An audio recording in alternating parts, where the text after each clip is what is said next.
Hey everybody, this is Jack Acid with ApexHead.com bringing you a July Car Pack commentary episode. Going to be taking a look at the 2012 Mercedes-Benz SLK55 AMG. Going to be racing it at the Mercedes AMG Club manufacturing race, and I'm going to go ahead and skip the upgrade. And we are going to be heading to Germany for the Hockenheim circuit. Why not have a German car on German soil, right? As usual, racing with no assists, and you can see that we are racing on medium. If you take a look at the starting grid, you may see why. I'm basically an A-Class 508 versus an S697, I believe, 696. So I'm at a pretty significant CPI disadvantage here. And let's see how the Mercedes handles that. And one thing I've noticed with Mercedes is they're typically a little slow off the line, and this one no exception, but of course again it's hard to say because of the CPI difference. Now heading into turn one, going to negotiate on the outside. This is an easy place to get murdered by the AI if you take the inside line there and able to get up around the P8 car. And if experience is any indication, probably going to have my best opportunity to get ahead in the corners. Chances are I will not be able to compete with these cars on the straightaways, and you can see a lot of congestion there at the hairpin. These three cars trading paint with one another, and this is kind of a deceiving corner. You have to let off just at the right time, and now you can see I'm with the pack, now competing with the white car. And again, I do not have the speed here because of the class difference, so I'm going to have to just try and maintain pace and get around in opportunities like this. And very close there.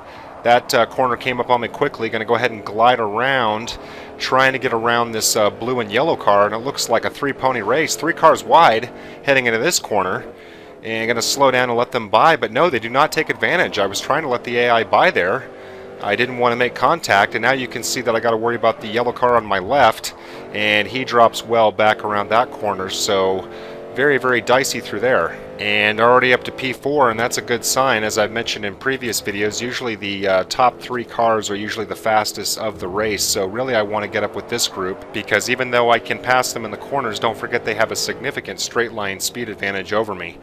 And also don't forget that at the end of the circuit is the start-finish line on the long straight, well, like most GP tracks. But the good news about Hockenheim is that the start-finish line is pretty quick after the last corner of the lap, which we're coming up to now, and you'll see what I mean. And this will be our first chance to see what kind of very slow AI through here. And the P2 car, didn't notice it, he had gone off, and now he gets his legs back and he maintains his position. And now we'll see what the straight line speed disadvantage is, and you can see that the P4 car now relegates me back to 4th because of his speed advantage. So this is basically a good forecast of what I need to avoid coming into the end of the final lap, because they will definitely have the pace to leave me in the dust if I am behind them heading into the final corner. So let's see what we can do. Going to go ahead and swing on the outside, close contact, and swing up around here and get the gearbox wrong. And that's going to force me to drift to my left and basically make a costly mistake. I should have had an opportunity to be up in P3 right now, but because of that error, you can see just how much time it set me back. But I should be able to catch the P3 car at the end of this long little run here. And this is kind of a tricky hairpin, a lot less congested than the last time around. That's not saying much. And you can see drifting now around and pushing the P2 car a bit. Let's see if he lets me go by. Yes, he does. Gonna have to brake kind of hard. Went into it just a little bit too fast. I wasn't sure if he would slow down enough. I was ready to let him go through, but I don't know. When the AI is that slow, you just have to take advantage of it. And you can see just a little bit slippery. I haven't actually talked much about the performance of the car, but it's actually pretty fun. It does drift quite a bit. It's definitely, you have to manage the throttle pretty well. And you can see that I like to keep it up in around 3rd gear, some 2nd gear. And now testing the grip just a little bit and start to get it wrong and skip off into the gravel. And now the P3 car is going to have a look on the inside. And he slows down, so probably not the best time for me to be testing the edges, but why not? I got no one in front of me. You can see that the P1 car is well ahead, and there's absolutely no chance I'll catch him here. In fact, let's see what kind of speed he has, and you can see him turning into a small speck on the horizon as we head into turn 1.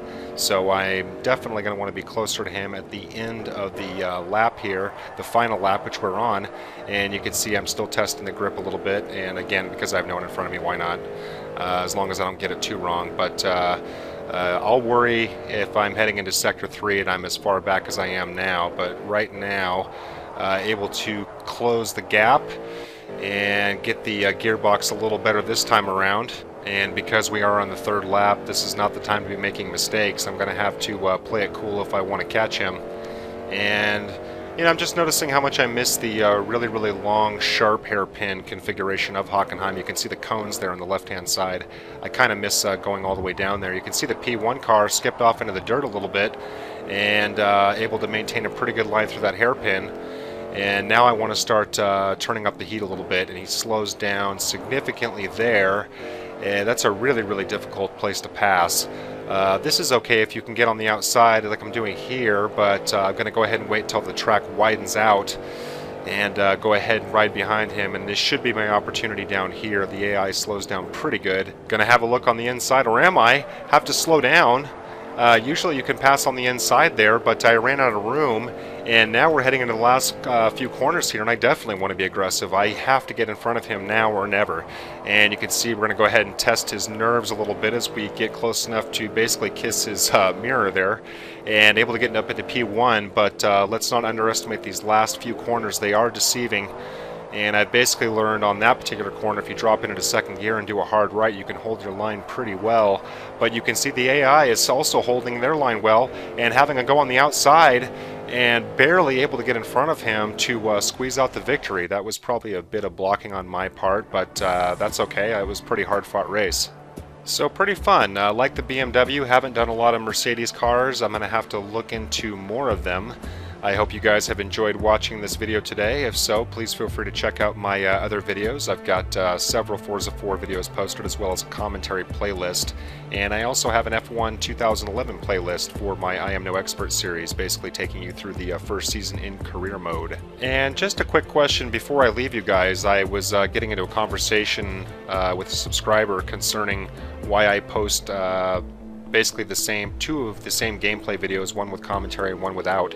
And I was explaining to him that I thought that some people might prefer non-commentary because they like to hear the sound of the engine, or maybe see what kind of gearbox the cars have. And I started thinking about it. What I might start doing is posting these without commentary. And if you guys have a particular interest in seeing one of the races with commentary, you can go ahead and comment and let me know. I usually will try and do commentary for things that are pretty closely fought, like this one. But it would be good to have some feedback from you guys. I always appreciate the feedback, good and bad. So that is my question to you. That's your homework assignment. Thanks again for watching, everybody. I'll see you next time.